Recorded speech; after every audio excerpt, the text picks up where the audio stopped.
Welcome, deep divers. Today we're taking a deep dive into something really personal and well, foundational.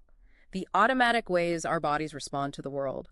Think of our source material as a kind of practical user manual, for your own biological reactions to stress and safety, but without all the dense academic jargon. Exactly. And the core idea here, it's really crucial for you to grasp, is that your nervous system, it isn't broken, not at all. It's actually doing precisely what it evolved to do. The the challenge is that modern life often throws conditions at it that, frankly, it just wasn't designed for. So our goal today is to help you understand that ancient system a bit better so you can partner with it more skillfully. Okay, let's unpack this then. The foundational insight seems to be biology first, story second. What this means, as I understand it, is your body actually decides how you feel. Like that sudden rush of anxiety in a packed mall, maybe, or that unexpected warmth seeing someone you know. It decides that before your conscious mind cooks up a logical reason for it. How does that, fundamentally shift how you might approach your own anxieties or feelings? Oh, it's a huge shift, a profound one, really. Because the insight there is you can start working with your physical state directly. Instead of getting stuck trying to think your way out of feelings after they've already arrived, it gives you more agency, right, for immediate action. And building on that, what's fascinating is this concept of the polyvagal ladder. It's a metaphor popularized by Deb Dana.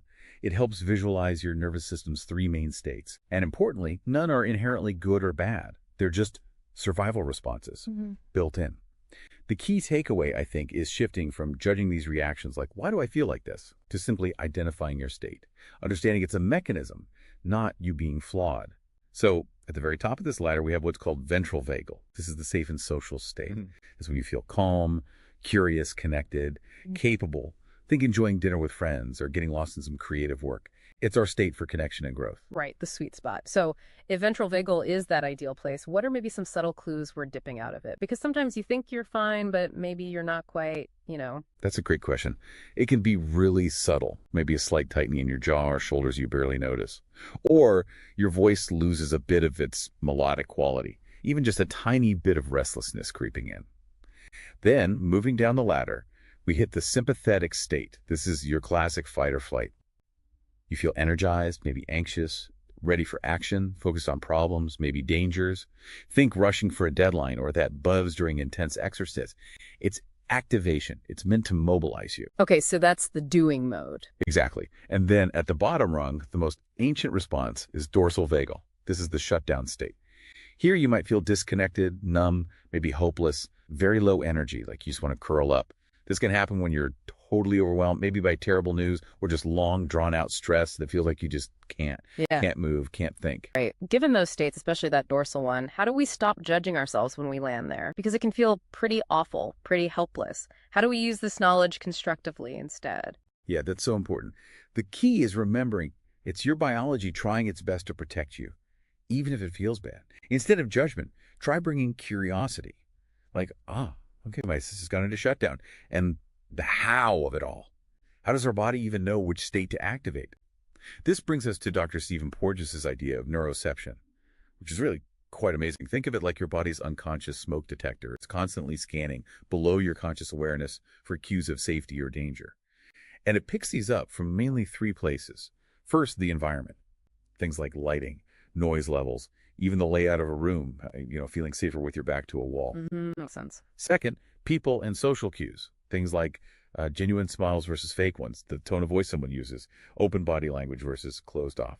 And third, internal cues. That's things like hunger, fatigue, pain, even sometimes memories popping up that are linked to past danger. Wow, okay, so it's constantly taking all this data in. Constantly, unconsciously. Which leads to the big question. How can you practically use this? What can you actually do? Well, your most accessible tool, always with you, is your breathing. It's like a direct line to your nervous system. Specifically, making your exhales longer than your inhales powerfully stimulates the parasympathetic system, the rest and digest side. The calming side. Exactly. Even a simple technique, like the 4-7-8 breath inhale for 4, hold for 7, exhale slowly for 8, can send strong safety signals. Then there's movement and sound. Your body and nervous system, they're always talking to each other.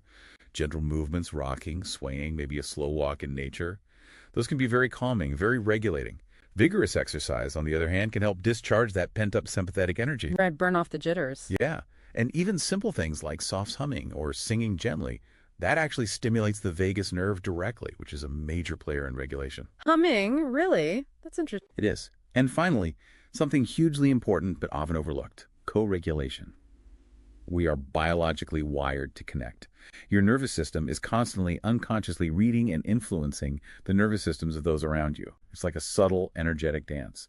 Your calm presence can literally help soothe someone else's nervous system, and vice versa. This happens through things like mirror neurons. So like catching calmness from someone. In a way, yes. That's why things like soft, kind eye contact, a calm tone of voice, these are incredibly powerful signals of safety, not just for others, but for regulating yourself too. So bringing this all together, what does this really mean for you, the listener? It sounds like it's ultimately about cultivating awareness, first and foremost, and then choice. Partnering with your nervous system, not fighting it. And the goal isn't like perfect regulation all the time, right? That sounds impossible. Totally impossible, and not even the point. The goal is flexibility. Being able to move between these states appropriately, and crucially, being able to return to that ventral vagal state, that safe and social place, when the danger or stressor has passed. It's about building resilience. Resilience, okay. I like that framing. Exactly. And maybe consider this. What if you started seeing your nervous system not as this faulty thing you need to control, but maybe as an ancient, wise, sometimes slightly overprotective friend? Perhaps the most provocative thought to leave you with is this. Instead of searching for some one-size-fits-all fix, focus on discovering what genuinely helps you. What helps you understand and work with your unique nervous system. Trust your own experience. Build your own personalized toolkit, breathing, movement, connection, whatever works to support your well-being and, ultimately, more conscious living. One small step at a time. That feels really empowering. So maybe this week, just try noticing. Simply observe your own nervous system states as you go through your day. No judgment, just notice. And if you do want to dive deeper, exploring resources by Deb Dana or maybe Bessel van der Kolk could be really helpful. Until next time, keep exploring.